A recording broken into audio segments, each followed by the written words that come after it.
Hey everyone, welcome back. We're tackling a big one today, the influence of tech billionaires. Hmm.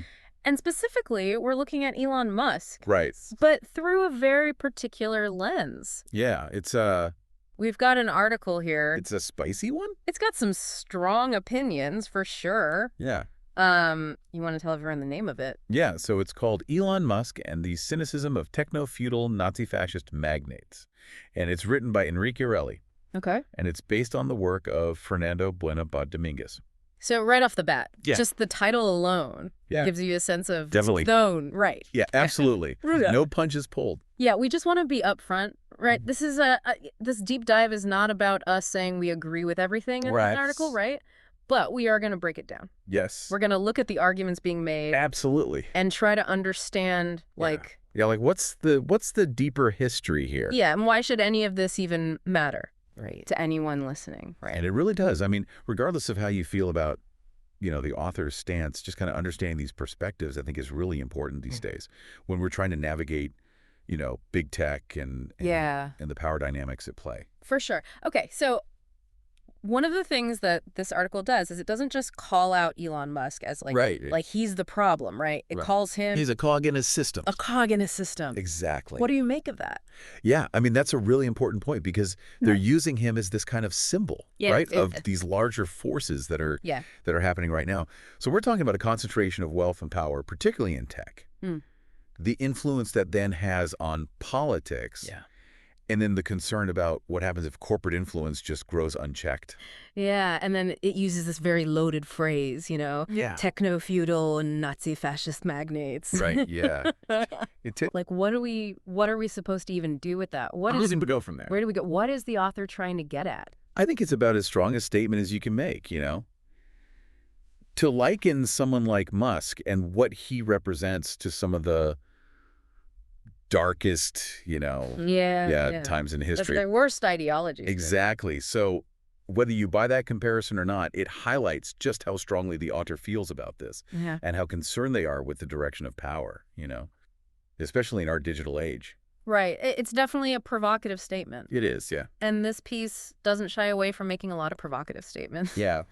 For instance, it goes on to accuse Musk of being interested in exploiting South American resources. Mm-hmm. Specifically, it names Argentina, Chile, Bolivia, Venezuela, Right. and it even mentions parts of Africa. Yeah. And it connects this back to this long history of imperialism Yeah. in these regions. Yeah. So I'm curious to get your take on this, like, especially because it names those places specifically. Yeah, well, I mean, this is where historical context is just so crucial, right? Yeah. I mean, if you look at the relationship between powerful nations, and when I say powerful nations, I'm merely talking about like the U.S. and Sure. and resource-rich regions. Yeah. There's a very, very troubled past there, right? Yeah. And the text actually, it even name drops figures like Monroe, Bolivar, Braden, Perón. Right. These are all Major players. Yeah, these are big players in this whole story, right? And then it mentions this idea of vulture funds, which is interesting. Okay, so I was going to ask you about that because Yeah. I'm not a financial expert. Right. What are vulture funds? Vulture funds. So imagine like investment funds that basically swoop in and buy up the debt of struggling countries Okay. at a bargain price. Okay. Right?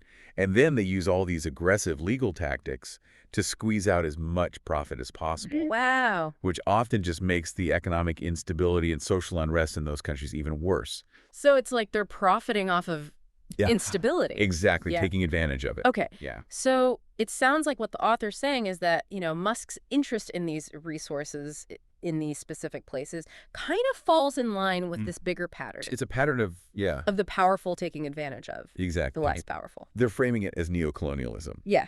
right? So it's like, even though, outright colonial rule is kind of over, Right. there are still ways that powerful countries and corporations are finding to kind of exert control and extract resources from these places. So it's not just about Musk as like this Right. individual bad guy. Right. It's bigger He's part of this, yeah. than just him. Yeah. This system, right. Exactly. A system. Okay, but it gets even more intense because the article goes on to claim that Musk and others Yeah. are engaging in something called cognitive warfare. Ooh. Now this is where it gets really interesting. Okay, so break that down. What is cognitive warfare? So this whole idea of cognitive warfare is basically suggesting that information itself, but particularly misinformation, fake news, is being weaponized, Okay. right? To Okay. manipulate how people think and act. Oh, wow. And it's like it really makes you question what you believe and how much control we really have over that, you know?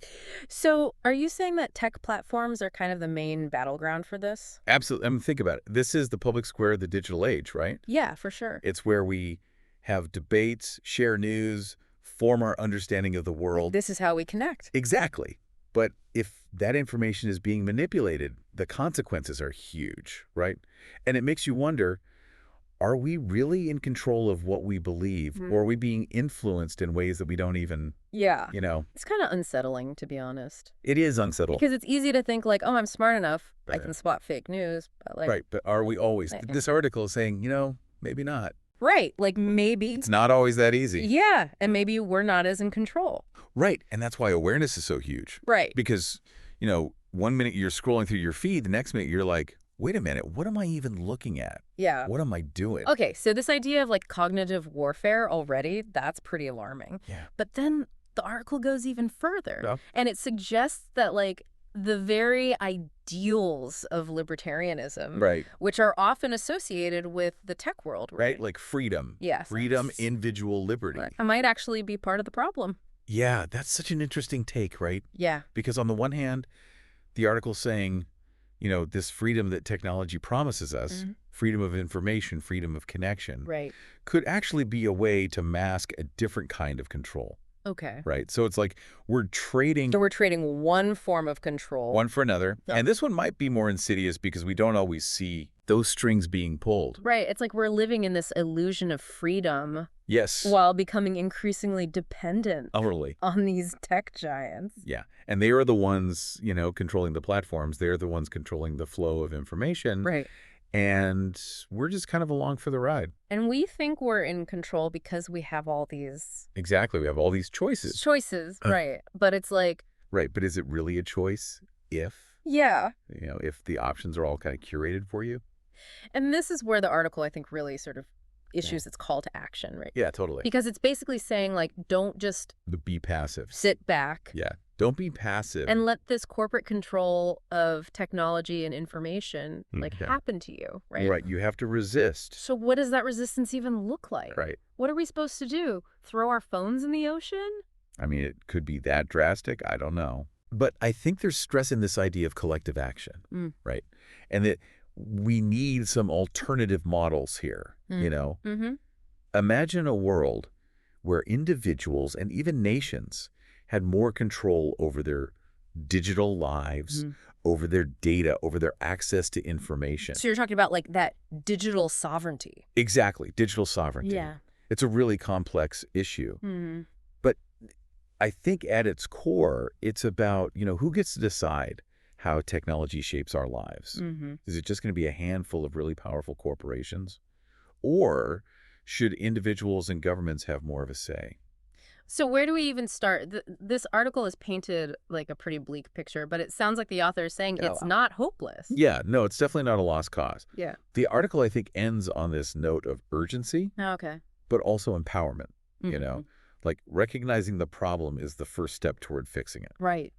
I love this idea. If information is power, Yep. then understanding how that information is being used to shape how we see things, that's powerful too, right? Yeah. It's like that saying, Yeah. the fish will be the last to discover water. We're swimming in this sea of information. We don't even realize it half the time. Right. We don't even realize how it's shaping our reality. Yeah, and once you kind of see the water, so to Yeah. speak, then you can become a more conscious participant in that environment. Okay, I like that. Right. So it's about becoming more aware of the, like, Yeah. the agendas, the, like, invisible hands that are kind of the master. guiding what we see and hear online. Yeah, are we really in control, or are we being influenced in ways that we're not even aware of? Okay, how do we actually do that? Like, where do we even begin? Well, it's a process, and it's going to look different for everyone, right? But I think one crucial step is diversifying your information intake. Okay. Like, don't just stay in your echo chamber, Right, don't just consume the same... Don't just consume the same perspectives over and over again. Right, so branch out. Yeah. Talk to people who have different views. Talk to people who disagree with you. Yeah, read news from a variety of sources, even if... Even if it makes you uncomfortable. Yeah, You know? which sometimes it should, right? Yeah, absolutely. Yeah. And don't just stop at the content itself. Okay. Look at who's funding it, who owns the platform, what biases might they have. It's like checking the... It's like checking the nutrition label on your news diet. I love that. That's a great... Right. You might be surprised at what you find.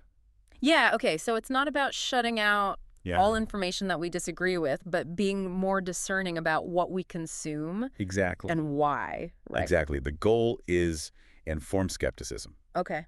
Question everything, Question everything. especially the stuff that seems to confirm what you already believe. Right, like that's when you really got to be Oh, wait, honest. because that's your bias, right? Hold on, is this really Yeah, is this really true, or am I just... true? Yeah. Seeing what I want to see. Okay, so it's like trust but verify. But in this case, it's like... It's like question, then verify, Yeah. and then question some more. Yes. Oh, man. This deep dive has been It's a lot. intense. We've covered so much. Yeah, from Musk as this symbol of, tech power Yeah. to this whole idea of cognitive warfare Totally. to like, which is, it's wild to think about. It is wild, this idea of like digital freedom versus... Right. Is it really freedom? Yeah, like what even is that? Yeah, what does that even mean? What are some final thoughts? Like if you can leave our listener with one thing Okay, one to really like chew on chew on. after they finish listening to them. Now, I would say this. The next time you're scrolling through your feeds, or you click on a headline, or you share an article, just take a moment, right? And really think about the information you're consuming. Yeah. Where did it come from? Where did it come from? Who benefits if you believe it? Oh, that's a good one. And how is it shaping your understanding of the world around you? Right. Those questions, that's the first step, I think, Step to two. reclaiming control of your digital life and becoming, a more aware citizen in this digital age. Yeah, it's about taking that power back and remembering that we're not just these passive consumers, right? Right. We have agency. We have a voice. We do. We can help to shape the future of technology. Absolutely. Even if it feels like a I know it can feel impossible. David and Goliath situation sometimes. Absolutely, it does. But we have more power than we think, I think. So stay curious. Yes. Stay critical. Stay critical. And stay engaged. So important because the digital world needs us to be active participants. It does. It really does. That's it for this deep dive. Ooh, that was a good one. We'll catch you next time Bye, everyone. for another deep dive into a topic that matters.